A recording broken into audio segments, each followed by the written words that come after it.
Harry Potter and the Philosopher's Stone by J.K. Rowling. Chapter 6 The Journey from Platform 9 and 3/4. Harry's last month with the Dursleys wasn't fun. True, Dudley was now so scared of Harry he wouldn't stay in the same room, while Aunt Petunia and Uncle Vernon didn't shut Harry in his cupboard, force him to do anything or shout at him. In fact, they didn't speak to him at all. Half terrified, half furious, they acted as though any chair with Harry in it was empty. Although this was an improvement in many ways, it did become a bit depressing after a while. Harry kept to his room with his new owl for company. He had decided to call her Hedwig, a name he had found in a history of magic. His school books were very interesting. He lay on his bed reading late into the night, Hedwig swooping in and out of the open window as she pleased.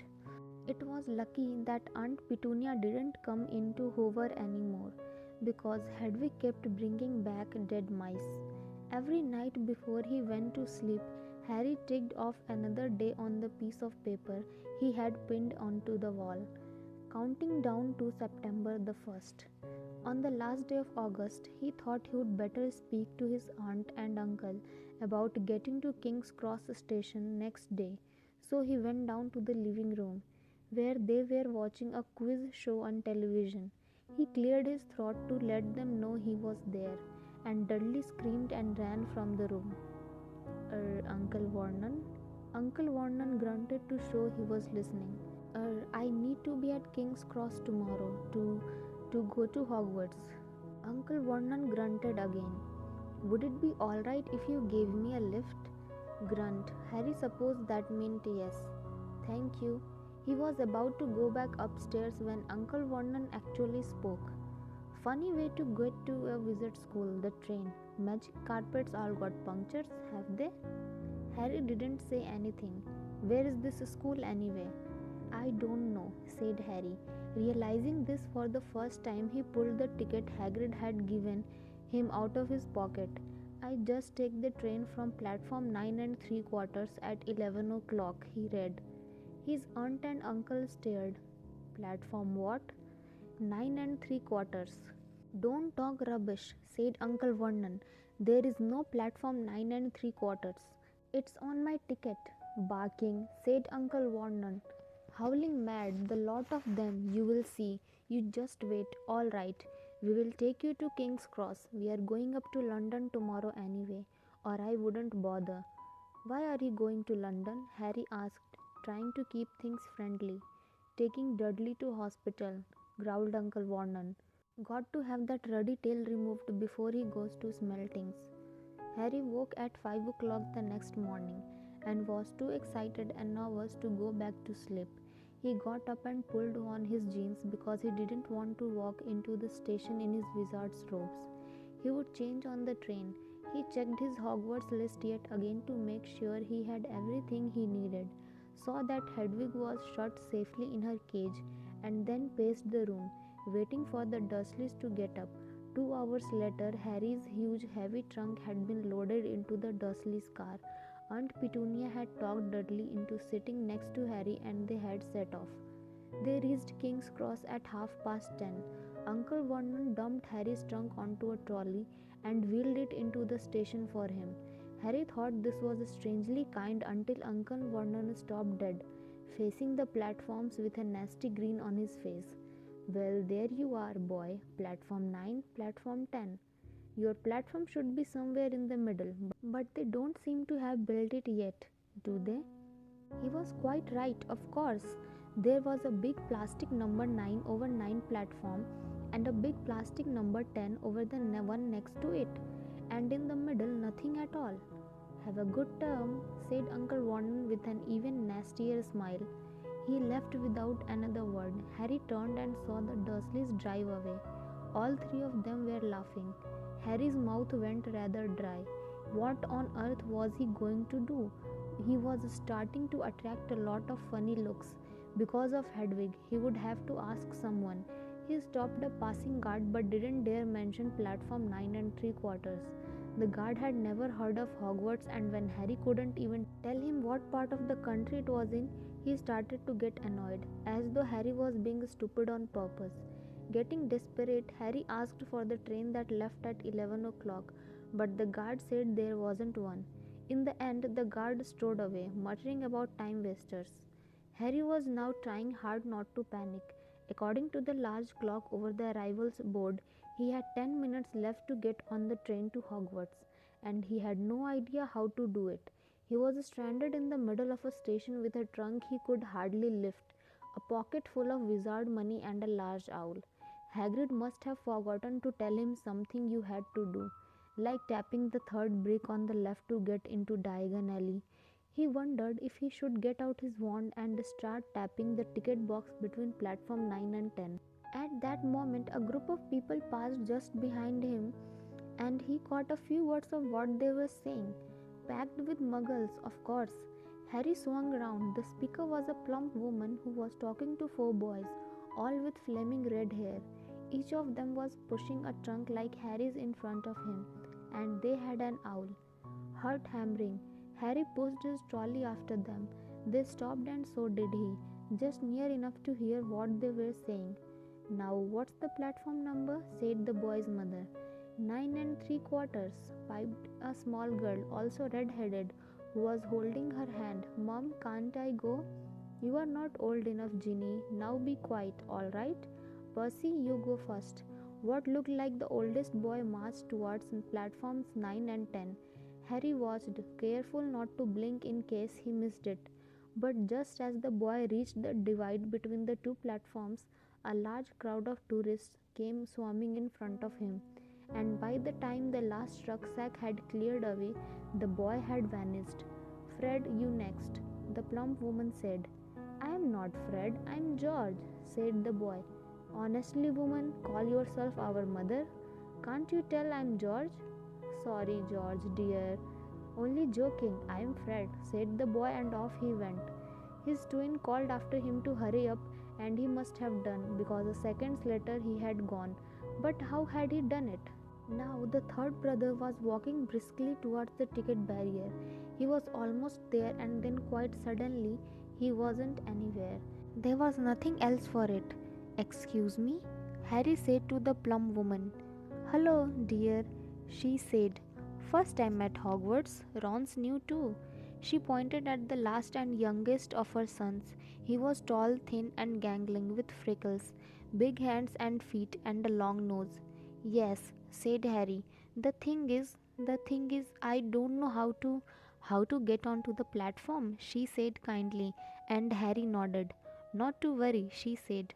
"All you have to do is walk straight at the barrier between platforms 9 and 10. Don't stop and don't be scared you will crash into it. That's very important. Best to do it a bit of a run if you are nervous. Go on, go now before Ron." Okay," said Harry. He pushed his trolley round and stared at the barrier. It looked very solid. He started to walk towards it. People jostled him on their way to platforms 9 and 10. Harry walked more quickly. He was going to smash right into that ticket box, and then he would be in trouble. Leaning forward on his trolley, he broke into a heavy run. The barrier was coming nearer and nearer. He wouldn't be able to stop. The trolley was out of control. He was a foot away. He closed his eyes, ready for the crash. It didn't come. He kept on running. He opened his eyes. A scarlet steam engine was waiting next to a platform packed with people. A sign overhead said Hogwarts Express, 11 o'clock. Harry looked behind him and saw a wrought iron archway where the ticket box had been, with the words Platform 9 and 3/4 on it. He had done it. Smoke from the engine drifted over the heads of the chattering crowd, while cats of every color wound here and there between their legs. Owls hooted to each other in a disgruntled sort of way over the babble and the scraping of heavy trunks. The first few carriages were already packed with the students, some hanging out of the window to talk to their families, some fighting over seats. Harry pushed his trolley off down the platform in search of an empty seat. He passed a round-faced boy who was saying, "Gran, I've lost my toad again." "Oh, Neville," he heard the old woman sigh. A boy with dreadlocks was surrounded by a small crowd. give us a look. Lee, go on." The boy lifted the lid of a box in his arms, and the people around him shrieked and yelled as something inside poked out a long hairy leg. Harry pressed on through the crowd until he found an empty compartment near the end of the train. He put Hedwig inside first and then started to shove and heave his trunk towards the train door. He tried to lift it up the steps but could hardly raise one end, and twice he dropped it painfully on his foot. "Want a hand?" It was one of the red-haired twins he would follow through the ticket box. "Yes, please," Harry panted. "Oi, Fred, come here and help." With the twins' helps, Harry's trunk was at last tucked away in the corner of the compartment. "Thanks," said Harry, pushing his sweaty hair out of his eyes. "What's that?" said one of the twins suddenly, pointing at Harry's lightning scar. "Blimey," said the other twin. "Are you—" "He is," said the first twin. "Aren't you?" he added to Harry. "What?" said Harry. "Harry Potter," chorused the twins. "Oh, him," said Harry. "I mean, yes, I am." The two boys grabbed at him and Harry felt himself going red. Then, to his relief, a voice came floating in through the train's open door. "Fred, George, are you there?" "Coming, Mom." With a last look at Harry, the twins hopped off the train. Harry sat down next to the window where, half hidden, he could watch the red-haired family on the platform and hear what they were saying. Their mother had just taken out her handkerchief. "Ron, you have got something on your nose." The youngest boy tried to jerk out of the way, but she grabbed him and began rubbing the end of his nose. "Mom, get off!" He wriggled free. "Ah, has Eichel Ronnie got something on his nosy?" said one of the twins. "Shut up," said Ron. "Where is Percy?" said their mother. "He's coming now." The oldest boy came striding into sight. He had already changed into his billowing black Hogwarts robes, and Harry noticed a shiny red and gold badge on his chest with the letter P on it. "Can't stay long, Mother," he said. "I'm up front. The prefects have got 2 compartments to themselves." "Oh, are you a prefect, Percy?" said one of the twins with an air of great surprise. "You should have said something. We had no idea." "Hang on, I think I remember him saying something about it," said the other twin. "Once or twice? A minute? All summer?" "Oh, shut up," said Percy the prefect. "How come Percy gets new robes anyway?" said one of the twins. "Because he is a prefect," said their mother fondly. "All right, dear, we'll have a good term. Send me an owl when you get there." She kissed Percy on the cheek and he left. Then she turned to the twins. "Now, you two, this year, you behave yourselves. If I get one more owl telling me you have blown up a toilet or—" "Blown up a toilet? We have never blown up a toilet." "Great idea though. Thanks, Mom." "It's not funny, and look after Ron."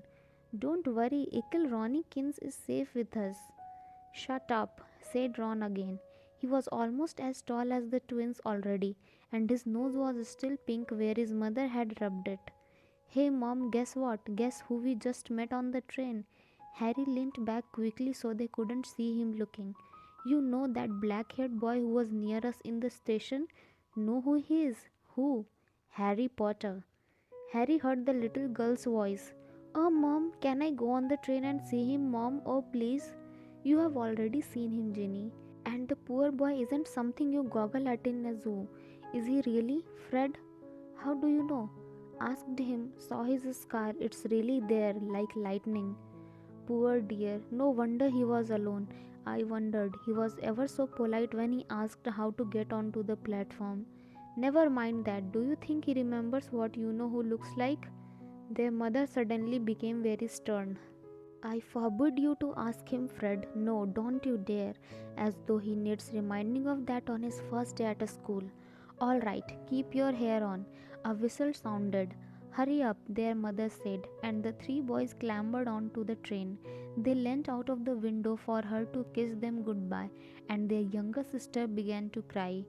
"Don't, Ginny. We'll send you loads of owls. We will send you a Hogwarts toilet seat." "George!" "Only joking, Mom." The train began to move. Harry saw the boys' mother waving and their sister, half laughing, half crying, running to keep up with the train until it gathered too much speed. Then she fell back and waved. Harry watched the girl and her mother disappear as the train rounded the corner. Houses flashed past the window. Harry felt a great leap of excitement. He didn't know what he was going to, but it had to be better than what he was leaving behind. The door of the compartment slid open and the youngest red-headed boy came in. "Anyone sitting there?" he asked, pointing at the seat opposite Harry. "Everywhere else is full." Harry shook his head and the boy sat down. He glanced at Harry and then looked quickly out of the window, pretending he hadn't looked. Harry saw he still had a black mark on his nose.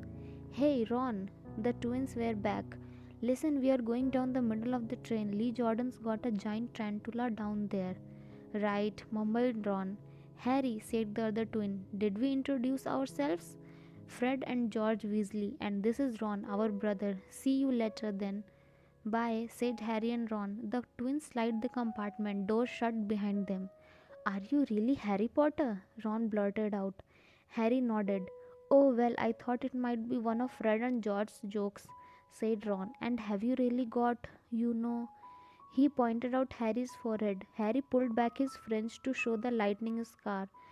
Ron stared. "So that's where you know who?" "Yes," said Harry, "but I can't remember it." "Nothing," said Ron eagerly. "Well, I remember a lot of green light, but nothing else." "Wow," said Ron. He sat and stared at Harry for a few moments. Then, as though he had suddenly realized what he was doing, he looked quickly out of the window again. "Are all your family wizards?" asked Harry, who found Ron just as interesting as Ron found him.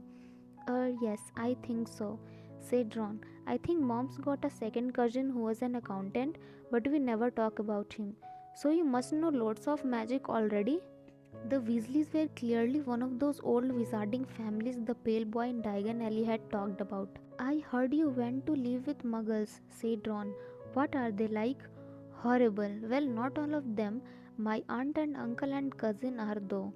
Wish I would had 3 wizard brothers." "5," said Ron.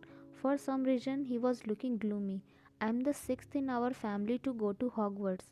You could say I've got a lot to live up to. Bill and Charlie have already left. Bill was head boy and Charlie was captain of Quidditch. Now Percy is a prefect. Fred and George mess around a lot, but they still get really good marks and everyone thinks they are really funny. Everyone expects me to do as well as the others, but if I do, it's no big deal because they did it first. You never get anything new either.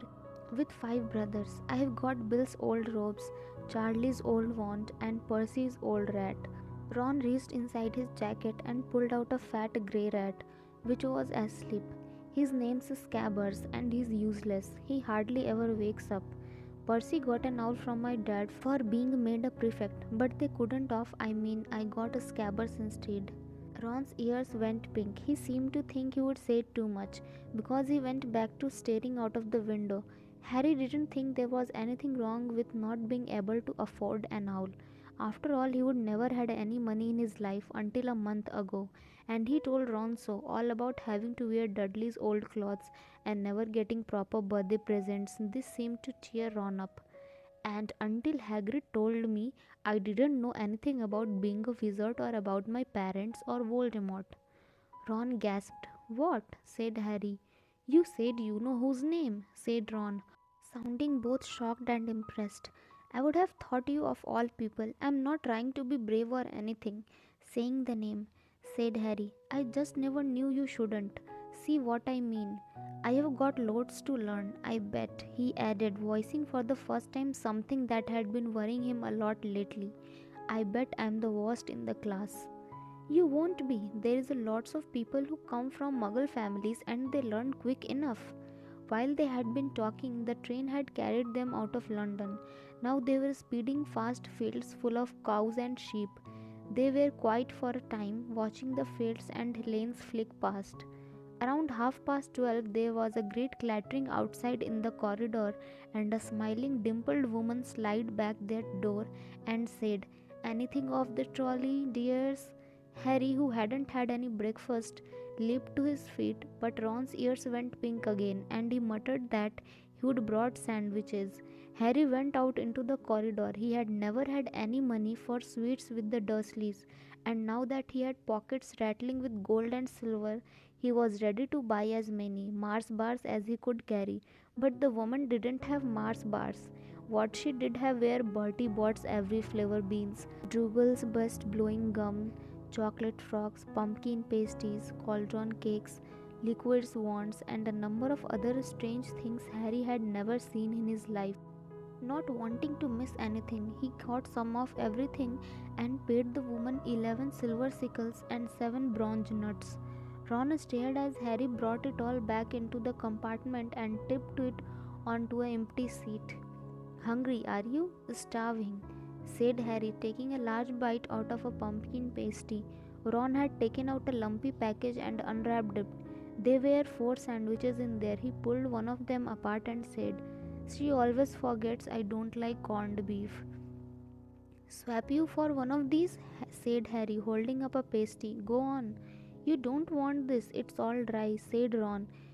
"She hasn't got much time," he added quickly. "You know, with 5 of us." "Go on, have a pasty," said Harry, who had never had anything to share before, or indeed anyone to share it with. It was a nice feeling, sitting there with Ron, eating their way through all Harry's pasties and cakes. The sandwiches lay forgotten. "What are these?" Harry asked Ron, holding up a pack of chocolate frogs. "They are not really frogs, are they?" He was starting to feel that nothing would surprise him. "No," said Ron, "but see what the card is. I am missing Agrippa." "What?" "Oh, of course you wouldn't know. Chocolate frogs have cards inside them, you know, to collect famous witches and wizards. I've got about 500, but I haven't got Agrippa or Ptolemy." Harry unwrapped his chocolate frog and picked up the card. It showed a man's face. He wore half-moon glasses, had a long crooked nose, and flowing silver hair, beard and moustache. Underneath the picture was the name Albus Dumbledore. "So this is Dumbledore," said Harry. "Don't tell me you'd never heard of Dumbledore," said Ron. "Can I have a frog? I might get Agrippa. Thanks." Harry turned over his card and read, "Albus Dumbledore, currently headmaster of Hogwarts, considered by many the greatest wizard of modern times. Professor Dumbledore is particularly famous for his defeat of the dark wizard Grindelwald in 1945, for the discovery of 12 uses of dragon's blood, and his work on alchemy with his partner Nicholas Flamel. Professor Dumbledore enjoys chamber music and ten-pin bowling." Harry turned the card back over and saw, to his astonishment, that Dumbledore's face had disappeared. "He's gone." "Well, you can't expect him to hang around all day," said Ron. "He'll be back." "No, I've got Morgana again, and I've got about 6 of her." "Do you want it? You can start collecting." Ron's eyes stayed to the pile of chocolate frogs waiting to be unwrapped. "Help yourself," said Harry. "But in, the Muggle world, people just stay put in photos." "Do they? What, they don't move at all?" Ron sounded amazed. "Weird." Harry stared as Dumbledore slid back into the picture on his card and gave him a small smile. Ron was more interested in eating the frogs than looking at the famous witches and wizards cards, but Harry couldn't keep his eyes off them. Soon he had not only Dumbledore and Morgana, but Heinz of Woodcroft, Alberic Grunion, Cersei, Parcellus, and Merlin. He finally tore his eyes away from the druidess Leodna, who was scratching her nose to open a bag of Bertie Bott's every flavor beans. "You want to be careful with those," Ron warned Harry. "When they say every flavor, they mean every flavor. You get all the ordinary ones like chocolate and peppermint and marmalade, but then you can get spinach and liver and tripe. George reckons he had a bogey flavored one once." Ron picked up a green bean, looked at it carefully, and bit into a corner. "Blurg. See? Sprouts." They had a good time eating the every flavor beans. Harry got toast, coconut, baked bean, strawberry, curry, grass, coffee, sardine, and was even brave enough to nibble the end of a funny grey one Ron wouldn't touch, which turned out to be pepper. The countryside now flying past the window was becoming wilder. The neat fields had gone. Now they were woods, twisting rivers and dark green hills. There was a knock on the door of their compartment, and the round faced boy Harry had passed on platform 9 3/4 came in. He looked tearful. "Sorry," he said, "but have you seen a toad at all?" When they shook their heads, he wailed, "I've lost him. He keeps getting away from me." "He will turn up," said Harry. "Yes," said the boy miserably. "Well, if you see him," he left. "Don't know why he's so bothered," said Ron. "If I'd be brought a toad, I would lose it as quick as I could. Mind you, I brought a scabbard, so I can't talk." The rat was still snoozing on Ron's lap. "He might have died and you wouldn't know the difference," said Ron in disgust. "I tried to turn him yellow yesterday to make him more interesting, but the spell didn't work. I'll show you, look." He rummaged around in his trunk and pulled out a very battered looking wand. It was chipped in places and something white was glinting at the end. Unicorn hairs nearly poking out, anyway. He had just raised his wand when the compartment door slid open again. The toadless boy was back, but this time he had a girl with him. She was already wearing her new Hogwarts robes. "Has anyone seen a toad? Neville's lost one," she said. She had a bossy sort of voice, lots of bushy brown hair, and rather large front teeth. "We have already told him we haven't seen it," said Ron, but the girl wasn't listening. She was looking at the wand in his hand. "Oh, are you doing magic? Let's see it then." She sat down. Ron looked taken aback. All right." He cleared his throat. "Sunshine daisies buttermellow, turn this stupid fat rat yellow." He waved his wand, but nothing happened. The scabbard stayed grey and fast asleep. "Are you sure that's a real spell?" said the girl. "Well, it's not very good, is it? I have tried a few simple spells just for practice and it's all worked for me. Nobody in my family is magic at all. It was ever such a surprise when I got my letter, but I was ever so pleased, of course. I mean, it's the very best school of witchcraft there is. I have learnt all our set books off by heart, of course. I just hope it will be enough. I am Hermione Granger, by the way. Who are you?" She said all this very fast. Harry looked at Ron and was relieved to see by his stunned face that he hadn't learnt all the set books off by heart either. "I am Ron Weasley," Ron muttered. "Harry Potter," said Harry. "Are you really?"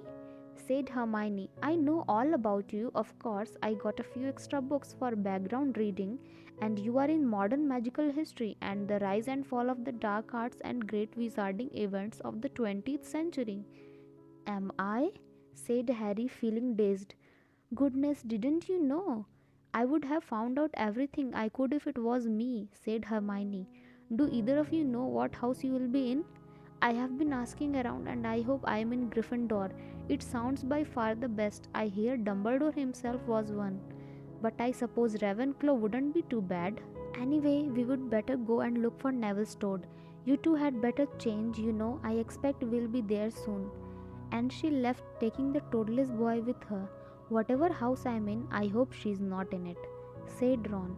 He threw his wand back into his trunk. "Stupid spell. George gave it to me. Bet he knew it was a dud." "What house are your brothers in?" asked Harry.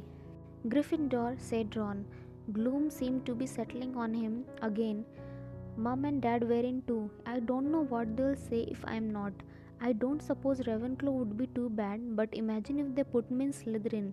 That's the house you know who was in." "Yeah," said Ron. He flopped back into his seat, looking depressed. "You know, I think the ends of a scabbard's whiskers are a bit of lighter," said Harry, trying to take Ron's mind off houses. "So, what do your oldest brothers do now they have left anyway?" Harry was wondering what a wizard did once he would finished school. "Charlie's in Romania studying dragons, and Bill's in Africa doing something for green gods," said Ron. "Did you hear about green gods? It's been all over the Daily Prophet, but I don't suppose you get that with the muggles. Someone tried to rob a high security vault." Harry stared. "Really? What happened to them?" "Nothing, that's why it's such a big news. They haven't been caught. My dad says it must have been a powerful dark wizard to get round green gods, but they don't think they took anything. That's what's odd. Course, everyone gets scared when something like this happens in case you know who's behind it. Harry turned this news over in his mind. He was starting to get a prickle of fear every time you know who was mentioned. He supposed this was all part of entering the magical world, but it had been a lot more comfortable seeing Voldemort without worrying. What's your Quidditch team? Ron asked. I don't know any, Harry confessed. What? Ron looked dumbfounded. Oh, you wait, it's the best game in the world. And he was off, explaining all about the four balls and the positions of the seven players, describing famous games he would been to with his brothers and the broomstick he would like to get if he had the money. He was just taking Harry through the finer points of the game when the compartment door slid open yet again. But it wasn't Neville the toadless boy or Hermione Granger this time. Three boys entered and Harry recognized the middle one at once. It was the pale boy from Madame Malkin's robe shop. He was looking at Harry with a lot more interest than he would shown back in Diagon Alley. Is it true? He said. They are saying all down the train that Harry Potter's in this compartment? So it's you, is it? Yes, said Harry. He was looking at the other boys. Both of them were thickest and looked extremely mean. Standing either side of the pale boy, they looked like bodyguards. Oh, this is Crabbe and this is Goyle, said the pale boy carelessly, noticing where Harry was looking. And my name's Malfoy, Draco Malfoy. Ron gave a slight cough which might have been hiding a snigger. Draco Malfoy looked at him. Think my name's funny, do you? No need to ask who you are. My father told me all the Weasleys have red hair, freckles, and more children than they can afford. He turned back to Harry. You will soon find out some wizarding families are much better than others, Potter. You don't want to go making friends with the wrong sort. I can help you there. He held out his hand to shake Harry's, but Harry didn't take it. I think I can tell who the wrong sort are for myself. Thanks, he said coolly. Draco Malfoy didn't go red, but a pink tinge appeared in his pale cheeks. I would be careful if I were you, Potter, he said slowly. Unless you are a bit politer, you will go the same way as your parents. They didn't know what was good for them either. You hang around with riff-raff like the Weasleys and that Hagrid, and it will rub off on you. Both Harry and Ron stood up. Ron's face was as red as his hair. Say that again, he said. Oh, you are going to fight us, are you? Malfoy sneered. Unless you get out now, said Harry more bravely than he felt, because Crabbe and Goyle were a lot bigger than him or Ron. But we don't feel like leaving, do we, boys? We have eaten all our food and you still seem to have some. Goyle raced towards the chocolate frogs next to Ron. Ron leaped forward, but before he would so much as touched Goyle let out a horrible yell. Scabbers, the rat, was hanging off his finger, sharp little teeth sunk deep into Goyle's knuckle. Crabbe and Malfoy backed away as Goyle swung Scabbers round and round, howling, and when Scabbers finally flew off and hit the window, all three of them disappeared at once. Perhaps they thought there were more rats lurking among the sweets. Perhaps they thought there were more rats lurking among the sweets, or perhaps they would hear footsteps because a second later Hermione Granger had come in. What has been going on? She said, looking at the sweets all over the floor and Ron picking up Scabbers by his tail. I think he's been knocked out, Ron said to Harry. He looked closer at Scabbers. No, I don't believe it. He's gone back to sleep. And so he had. You have met Malfoy before? Harry explained about their meeting in Diagon Alley. I have heard of his family, said Ron darkly. I have heard of his family, said Ron darkly. They were some of the first to come back to our side after you know who disappeared. Said they would been bewitched. My dad doesn't believe it. He says Malfoy's father didn't need an excuse to go over to the dark side. He turned to Hermione. Can we help you with something? You would better hurry up and put your robes on. I have just been up the front to ask the driver and he says we are nearly there. You haven't been fighting, have you? You will be in trouble before we even get there. Scabbers has been fighting, not us, said Ron, scowling at her. Would you mind leaving while we change?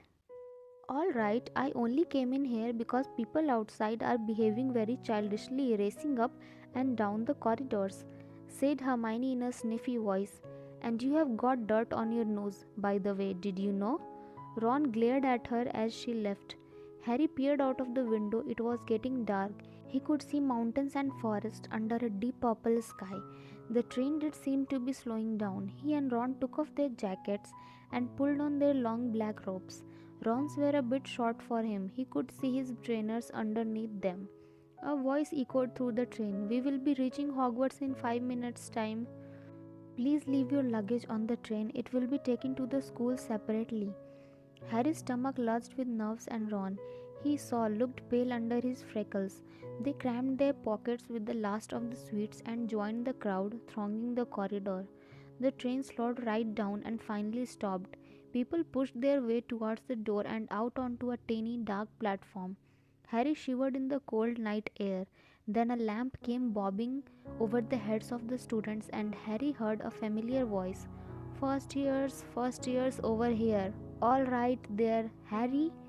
Hagrid's big hairy face beamed over the sea of heads. "Come on, follow me. Any more first years? Mind your step now. First years, follow me." Slipping and stumbling, they followed Hagrid down what seemed to be a steep, narrow path. It was so dark either side of them that Harry thought there must be thick trees there. Nobody spoke much. Neville, the boy who kept losing his toad, sniffled once or twice. "You will get your first sight of Hogwarts in sec," Hagrid called over his shoulder. "Just round this bend here." There was a loud woohoo. The narrow path had opened suddenly onto the edge of a great black lake, perched atop a high mountain. On the other side, its windows sparkling in the starry sky, was a vast castle with many turrets and towers. "No more than 4 to a boat," Hagrid called, pointing to a fleet of little boats sitting in the water by the shore. Harry and Ron were followed into their boat by Neville and Hermione. "Everyone in," shouted Hagrid, who had a boat to himself. "Right then, forward." And the fleet of little boats moved off all at once, gliding across the lake, which was as smooth as glass. Everyone was silent, staring up at the great castle overhead. It towered over them as they sailed nearer and nearer to the cliff on which it stood. "Heads down!" yelled Hagrid as the first boats reached the cliff. They all bent their heads, and the little boats carried them through a curtain of ivy which hid a wide opening in the cliff face. They were carried along a dark tunnel which seemed to be taking them right underneath the castle, until they reached a kind of underground harbour where they clambered out onto rocks and pebbles. "Oi, you there!